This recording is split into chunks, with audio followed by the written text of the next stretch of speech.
En este vídeo se muestra cómo cuantificar la cantidad de dióxido de carbono desprendido al mezclar carbonato de calcio con ácido clorhídrico, según la reacción que se muestra en pantalla.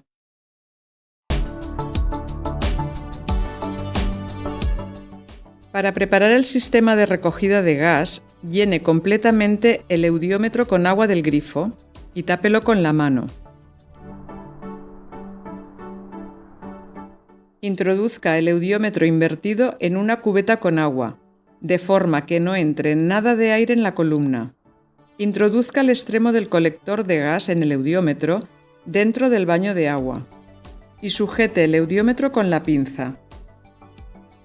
En un matraz Erlenmeyer vierta la cantidad dosificada de disolución de ácido clorhídrico 0,2 molar y llévelo junto a la balanza. Para pesar el carbonato de calcio, utilice la espátula limpia y seca. Coloque sobre la balanza el vial y tare. Para evitar que el sólido caiga sobre el plato de la balanza, realice la operación de llenado del vial sobre la bancada.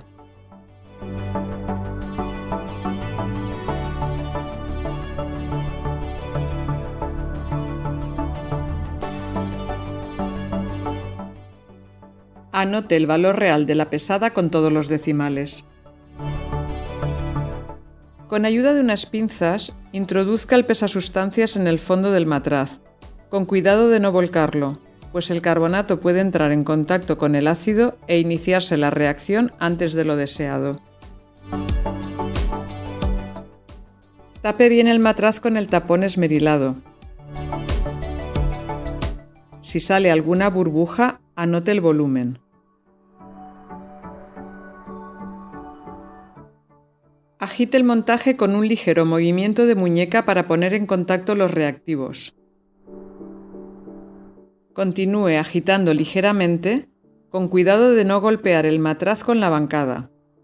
Cuando el desprendimiento de gas haya finalizado, no suelte el matraz hasta haber quitado el tapón esmerilado, pues provocaría su volcado y posible rotura.